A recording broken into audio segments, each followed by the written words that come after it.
All right. Marissa. Hi there. Curious, what did you think of just Ashlyn and Marta getting to see them against WNBA talent in game action? Yeah, they're ready. Yeah. Right? They're ready. I think it's really cool to see how Ashton played with so much fight, competitive edge, and like the 1 point was the most important point. And she, if you look at the box score, like that does not tell the story of how she played. I was leaning on her too to lock up, to create some havoc, to ball pressure, and she delivered. And so it was really good to see her in those big moments. And then Marta, she just you could just tell she just knows how to play basketball. She understands her role, and you could see that she was really comfortable. I don't think the crowd got to her at all. I thought she was really confident. She took the open shots, and you could just see like nothing. When she went in, we didn't miss a beat. She actually kept us going, and so that was really good. And she's so vocal, and I think the vocalness helps our connectivity when we're on the floor. Do you feel like you guys accomplished the goals that you wanted to coming into this preseason game? I think so. But I do think we need a better start. And we talked about that, and they owned it too. So they promised me then tomorrow we can watch some film.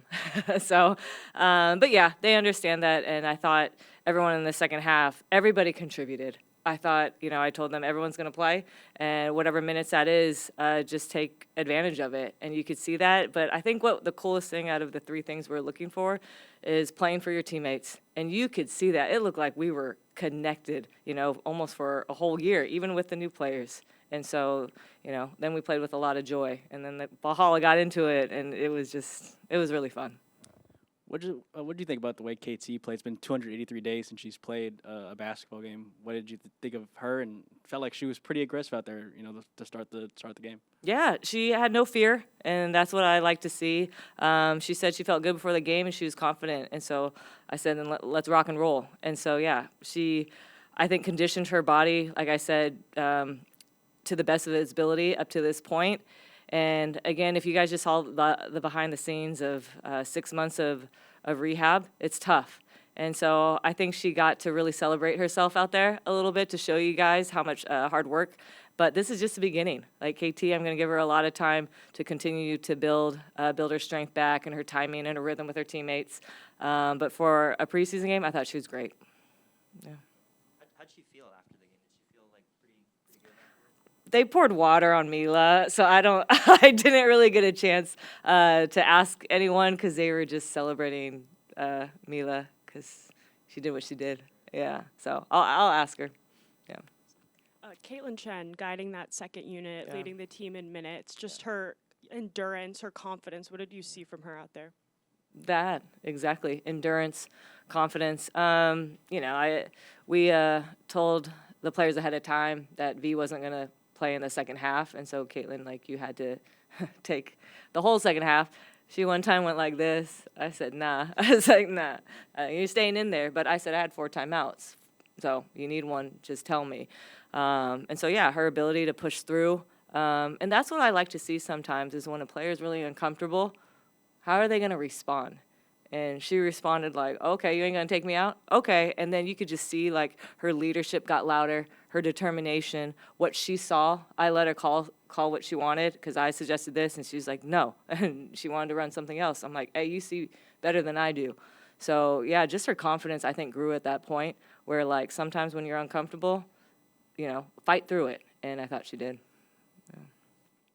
Coach, 10-0 start to the third quarter there. What was the message at halftime? You mentioned the slow start already, but just what was the message and how they own that to come out with that strong start in the third quarter?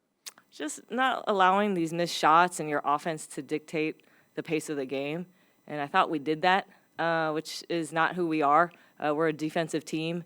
And so I felt like everyone took ownership of, let's pick up the ball 94 feet. Let's get into them. Let's ball pressure. Let's speed them up. Let's dictate the first action.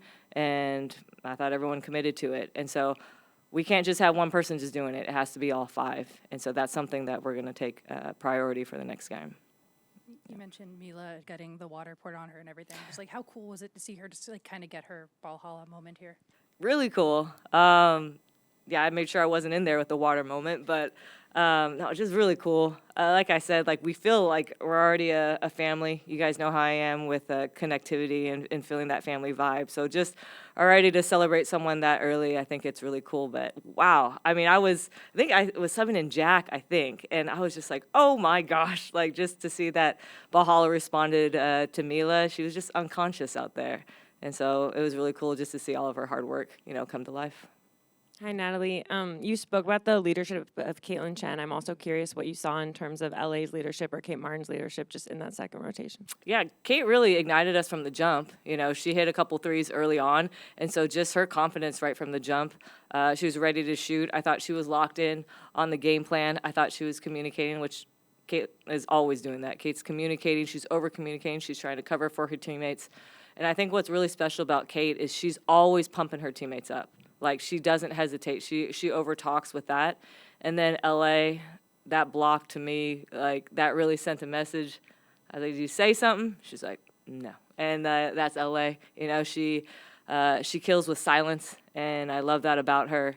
But I did, I challenged her one time. I'm like, I don't hear us in the first half. So I said, hey, can you be the loudest? And boom, she was screaming her head off. And, because Valhalla is so loud. Like, you have to scream above Valhalla. And so, yeah, just to see LA just come to life and making really great defensive stops. But her crashing ability to get those offensive rebounds, those are big momentum plays for us. Yep. To kind of see, you talked about it all week about how you guys wanted to win tonight. To kind of see it all come to fruition, how do you think that kind of pushes ahead for the next couple weeks of training camp? I mean, just a lot to learn, though, because we obviously didn't play our best. Bless you. And so, yeah, we're just going to take away some things where we need to get better. But, how we work out in the next 2 weeks, I can be really creative. I could create any type of chaos that I want. And so y'all think just because we have no preseason game, no, I'm just kidding. But no, I could really do a lot of things. And that's where the creativity of my staff, this is where we get to really, push some buttons. Like I said, we're going in second year with some of these, players. And so we're going to make things very uncomfortable for them, which is really fun. Yeah. Thank you. Yep. Thanks, Natalie. Yep.